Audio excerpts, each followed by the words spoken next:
que você prefere, a teoria da evolução ou a teoria da criação? Eu prefiro as duas, por ambas ter suas criatividades, por assim dizer. Cara, teoria da evolução. Evolução, né, que você perguntou? Evolução. Porque, por tudo que eu acredito, assim, faz muito mais sentido pra mim, sabe? E evolução, às vezes as pessoas não entendem direito como a evolução funciona e daí sai falando que não tem como acontecer, né? Mas é questão de entender como o processo de evolução funciona. Eu não sou biólogo, tá? Tudo que eu for falar aqui em relação à evolução, essas coisas, não confiem em mim. Tipo, o Diogo falou, então tá certo. Não, se quiser conferir, vai procurar por conta própria também. Eu não sou biólogo, mas eu gosto muito do assunto. Então eu sou muito interessado em como essas coisas funcionam e, dentro disso, evolução. Vou dar um exemplo pra vocês de como a evolução funciona. Dá um exemplo das borboletas, né? Que é um exemplo que a gente aprende até na escola. Mas, por exemplo, tinha uma borboletinha laranja, uma borboletinha, sei lá, verde. Imaginem uma borboleta verde. Que teve vários filhinhos verdes também e tal. Mas um dos filhinhos dessa borboleta verde, sei lá, ela teve 10 filhinhos. Mas um filhinho dessa borboleta verde nasceu marrom, por algum motivo.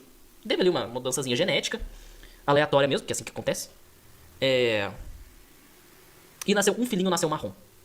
Sigam o meu raciocínio aí. Até o cabal que eu vou falar aqui já vai ter 500 mil mensagens ali, mas vamos ver. Essas borboletinhas, elas vivem numa floresta. Em que o tronco das árvores são todos marrons. São todos marrons. As árvores também têm folhas verdes, mas tem muito mais tronco marrom, muito mais espaço preenchido por tronco marrom do que por folha verde. Vamos colocar aí. Desses 10 filhotinhos, como eu falei, um era marrom e 9 eram verdes.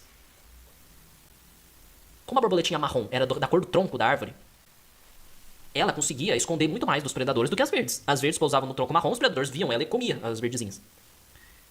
Então, digamos que das 9 verdes, 2 sobreviveram, 3 sobreviveram das verdes, e a marrom também sobreviveu. A marrom continuou viva, ninguém comeu ela. Daí essa borboletinha marrom teve filhinhos e todos os filhinhos dessa borboletinha marrom nasceram marrons também. E dos verdes, das borboletinhas verdes, nasceram verdes. Vocês estão percebendo onde eu quero chegar? Vai ter muito mais chance, vai ser muito mais provável dos descendentes da borboletinha marrom sobreviverem do que das verdes. E vai chegar uma hora, se tudo encaminhar por como eu tô falando aqui, dos predadores comerem mais as verdes porque elas conseguem se camuflar menos, vai chegar uma hora que todas as verdes vão acabar e só vão ter as borboletinhas marrons. Ou seja, o que aconteceu ali? Aconteceu uma seleção natural. E a primeira borboletinha marrom, ela não nasceu porque pra se camuflar melhor. A evolução não acontece para alguma coisa. A borboletinha marrom nasceu meio que sem querer, aleatório, podia ter nascido de qualquer outra cor. Pode nascer azul, não sei o quê, mas acabou nascendo marrom e acabou casando o marrom com a cor do tronco. Foi coincidência. E essa coincidência fez com que ela tivesse mais chance de sobreviver. É assim que a evolução funciona. Tentei explicar da forma mais simples possível aqui, tá, gente? De novo, eu não sou biólogo. Se algum biólogo estiver me assistindo aí, me corrija em tudo que eu estiver falando de errado, pelo amor de Deus. Mas, a evolução acontece por seleção natural. Agora eu vou dar um outro exemplo. Na verdade não, vou voltar um pouquinho. Porque as pessoas que não acreditam em evolução também falam, né? Mas a gente veio do chimpanzé, não sei o quê. Ninguém veio do chimpanzé nenhum, gente. A gente não veio do chimpanzé. O orangotango não veio do chimpanzé. O chimpanzé tá aí ainda. Como é que a gente veio do chimpanzé? Só um exemplo que às vezes as pessoas costumam criticar. Vamos pegar a gente e um chimpanzé. A gente e o chimpanzé, nós somos espécies diferentes, mas nós somos parentes, assim. O animal mais próximo da gente é o chimpanzé. E como ele é o animal mais próximo da gente, a gente teve um ancestral em comum. Ou seja, um outro bicho que não era nem um humano nem um chimpanzé.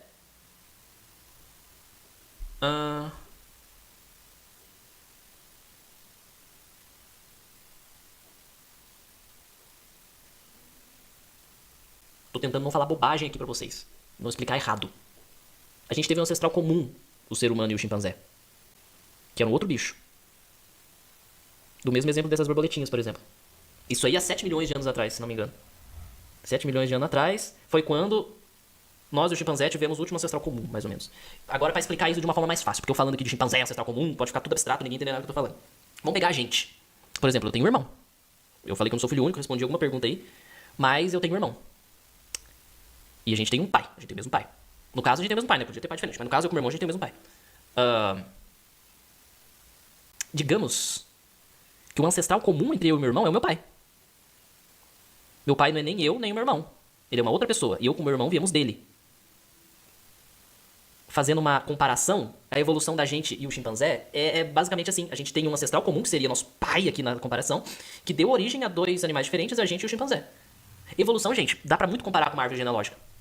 Dá muito pra comparar com uma árvore genealógica. Igual as pessoas que falam também, mas a gente veio do chimpanzé então. Não, a gente não veio do chimpanzé, da mesma forma que eu não vim do meu irmão. Eu não vim do meu irmão. Eu com o meu irmão viemos de uma outra pessoa, que foi nosso pai.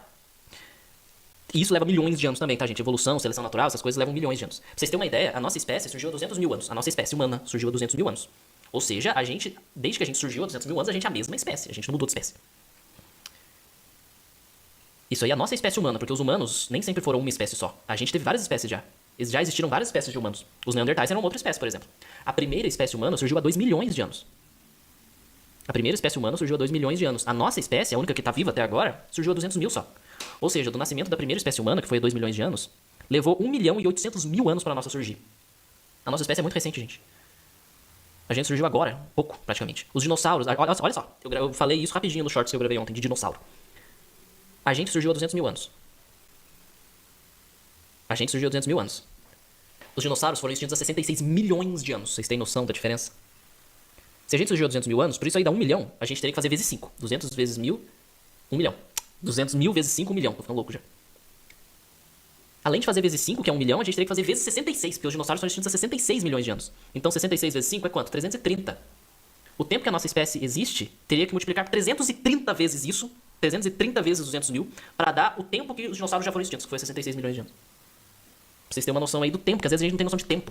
Como a gente vive muito pouco, né? A gente vive no máximo aí 100 e poucos anos, isso aí no máximo, né? Estourando, sei lá.